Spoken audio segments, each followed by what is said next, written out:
guys, our topic today is about do's and don'ts when it comes to social media. So, ano nga ba nakakatulong sa atin yung do's and don'ts when it comes to social media? Ikaw, Michiko. Siguro yung pwede kong ibigay na example is sa do's. Siguro yung that's support positive content kasi mahalaga rin na maging supportive tayo sa mga content creator na yun kasi nga marami silang pwedeng ibigay na knowledgeable details about something na makakatulong sa atin. Example dun yung yung sa health symptoms.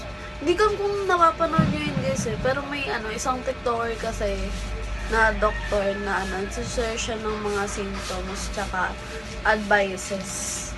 Ayun. Siguro ayun yung pwede kong ibigay na opinion sa others. For me, siguro is yung keep your software and device updated. Kasi, di ba, yung mga apps, need siya i-update kasi may mga features siya na pwede nating magamit. And then, yung si device is antivirus din siya. So guys, sila Patrice naman tsaka si Rian tatanungin natin sa don'ts when it comes to social media. So, Patrice, ano pwede share? Siguro yung masashare ko yung don't mention without permission kasi ang pangit naman kung may mention mo yung tao na walang permission nila, di ba?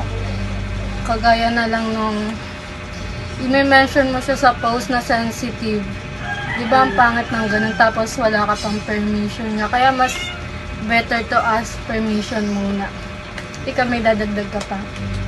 Siguro yung yung importance nung don't mention without permission is talaga, mas mahalaga nga talaga na mag-assign permission kasi yung iba makikita yung mga minimension natin ng parents nila. Yun lang. So yun lang yung pwede kong idagdag sa don'ts. So Ella, pwede ka pa share? Wala naman. For your Rian, ano yung nakikita mong don'ts?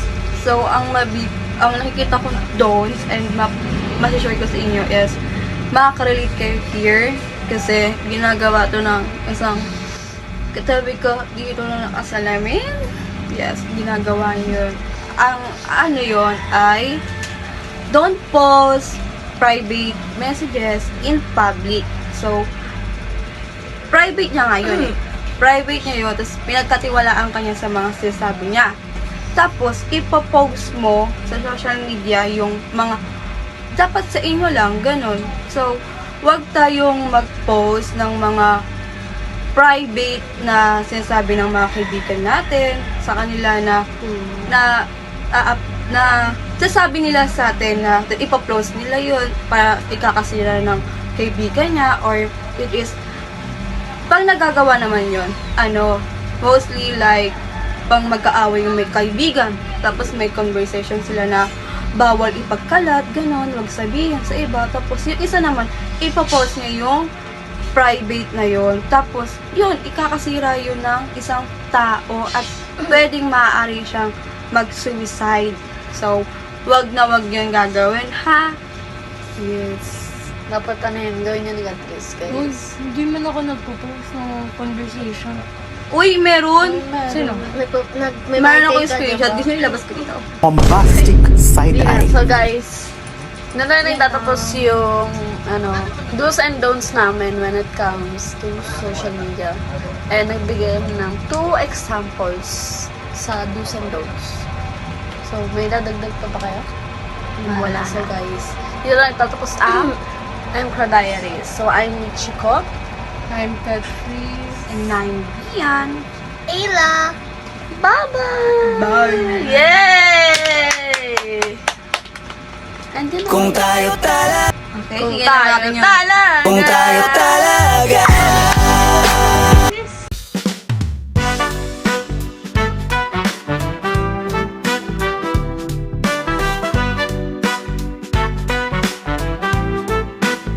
Sa don'ts when it comes to social Mo agad yung tao na May ko kasi! Bombastic side eye. isang tao. Ba? Ubus na. Bruh.